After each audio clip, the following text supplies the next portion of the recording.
cooling systems have failed, and some radiation has leaked. Chernobyl involved 1 reactor. Fukushima involved 6.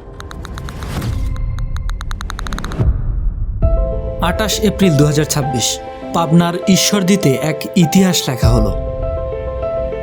Bangladesh বিশ্বের 33তম দেশ হিসেবে পারমাণবিক শক্তি ব্যবহারকারী দেশের তালিকায় নাম লিখেছে। যে স্বপ্ন দেখা শুরু হয়েছিল গত শতাব্দীর 60-এর দশকে আজ তা বাস্তবে রূপ নিয়েছে। রূপপুর পারমাণবিক বিদ্যুৎ কেন্দ্রের প্রথম ইউনিটে শুরু হয়েছে নিউক্লিয়ার ফুয়েল লোডিংয়ের কাজ। কিন্তু এই পারমাণবিক বিদ্যুৎ জিনিসটা আসলে কি? এটি কি আমাদের জীবন বদলে দেবে, নাকি চেরনোবিল বা ফুকুশিমার মতো আমরা আবারও কোনো হরিফিক ম্যানমেড ডিজাস্টারের সম্মুখীন হতে চলেছি?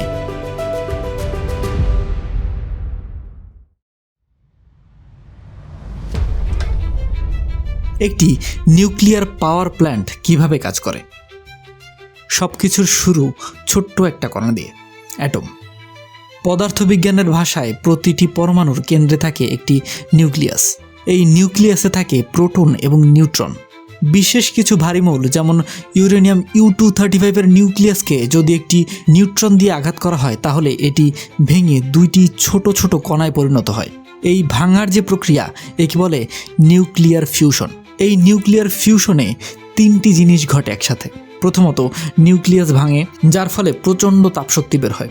দ্বিতীয়ত, নতুন নিউট্রন বের হয়, যেগুলো আবার নতুন পরমাণু ভাঙে, অর্থাৎ একটি চেইন রিয়াকশন শুরু হয়।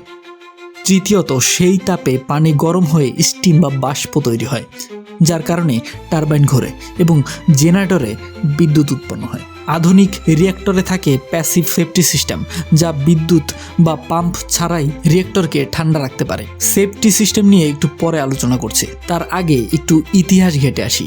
এই স্বপ্নের শুরু কোথায়? এই স্বপ্নটা আজকের নয়, এর বীজ বপন হয়েছিল আরও প্রায় 65 বছর আগে। 1961 সালে প্রথম পারমাণবিক বিদ্যুৎ কেন্দ্র নির্মাণের উদ্যোগ গ্রহণ করা হয়। 1962 সালে পাবনা জেলার ঈশ্বরদী থানায় পদ্মা নদীর পার্শ্ববর্তী রূপপুরকে পারমাণবিক বিদ্যুৎ কেন্দ্রের স্থান হিসেবে নির্বাচন করা হয়। 1968 সালের মধ্যে ভূমি উন্নয়ন, অফিস, রেস্ট হাউস, বৈদ্যুতিক উপকেন্দ্র এবং কিছু আবাসিক ইউনিটের নির্মাণ কাজ আংশিক সম্পন্ন করা হয়। কিন্তু 1969 সালে 200 মেগাওয়াট বিদ্যুৎ উৎপাদনের এই প্রকল্প বাস্তবায়নের সিদ্ধান্ত তৎকালীন পাকিস্তান সরকার বাতিল করে দেয়। বাংলাদেশ স্বাধীন হওয়ার পর 1972 সালে বাংলাদেশ সরকার 200 মেগাওয়াট বিদ্যুৎ উৎপাদনের একটি পারমাণবিক বিদ্যুৎ কেন্দ্র নির্মাণের উদ্যোগ নেয়। 1977 থেকে 1986 সালের মধ্যে ফ্রান্সের একটি কোম্পানি MS সোফারটম একটি ফিজিবিলিটি স্টাডি চালায় এবং এর মাধ্যমে রূপপুরে পারমাণবিক বিদ্যুৎ প্রকল্প বাস্তবায়ন যে যৌক্তিক বলে সিদ্ধান্ত দেওয়া হয়। 2009 সালের 13 মে বাংলাদেশ পরমাণু শক্তি কমিশন এবং রুশ ফেডারেশনের রাষ্ট্রীয় পরমাণু শক্তি কর্পোরেশন রোসাটমের মধ্যে পারমাণবিক শক্তির শান্তিপূর্ণ ব্যবহার বিষয়ক একটি সমঝোতা স্মারক স্বাক্ষর করা হয়। 2013 সালের 2 অক্টোবর তৎকালীন প্রধানমন্ত্রী কর্তৃক রূপপুর পারমাণবিক বিদ্যুৎ কেন্দ্র নির্মাণের প্রথম পর্যায়ের কাজের আনুষ্ঠানিক উদ্বোধন করা হয়। এরপর 2017 সালের 30 নভেম্বর 1 নং ইউনিটের মূল নির্মাণ কাজ শুরু করা হয়। বর্তমানে প্রকল্পটি বাস্তবায়ন করছে পরমাণু শক্তি কমিশন। এই প্রকল্পের আওতায় 1200 মেগাওয়াটের 2টি ইউনিট নির্মাণ করছে রাশিয়ার রাষ্ট্রীয় পারমাণবিক শক্তি কর্পোরেশন রোসাটমের প্রকৌশল শাখা অ্যাটমস্ট্রয় এক্সপোর্ট। গত 28 এপ্রিল অনুষ্ঠানের মধ্য দিয়ে প্রথম ইউনিটের উদ্বোধন করা হয় এবং ধারণা করা হয় আগামী বছর দ্বিতীয় ইউনিটের কাজও শেষ হবে। ফুয়েল লোডিং মানে শুধু জ্বালানি ঢেলে দেওয়া নয়। পারমাণবিক চুল্লিতে ফুয়েল লোডিংয়ের এই প্রক্রিয়া অত্যন্ত সতর্কতার সাথে সম্পন্ন করতে প্রায় 1 মাস সময় লাগবে। পারমাণবিক বিকিরণ ঘটানো ও পরীক্ষা নিরীক্ষা শেষ করতে আরও লাগবে 34 দিন।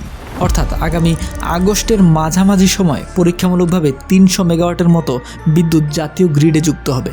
আর সব কিছু ঠিক থাকলে চলতি বছরের শেষের দিকে বা আগামী বছরের শুরুতে প্রথম ইউনিট থেকে 1200 মেগাওয়াট বিদ্যুৎ পাওয়া যাবে।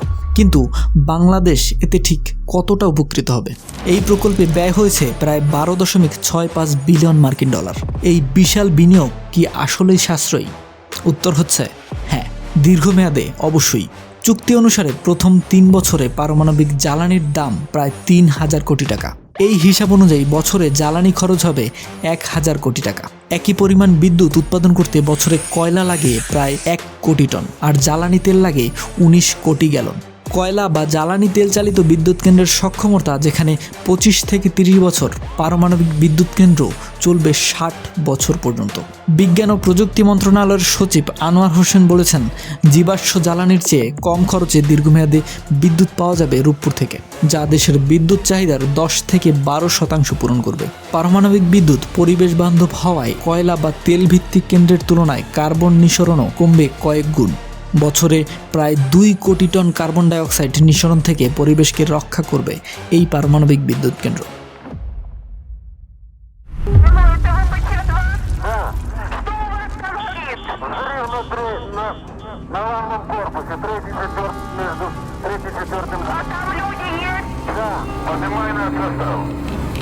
পারমাণবিক বিদ্যুতের কথা উঠলেই অনেকের মনে আসে চেরনোবিল বা ফুকুশিমার নাম। প্রশ্ন হলো, রূপপুর কি নিরাপদ? চেরনোবিলে ছিল ফার্স্ট জেনারেশন প্রযুক্তির রিয়েক্টর, যেখানে কোনো কন্টেইনমেন্ট স্ট্রাকচার ছিল না।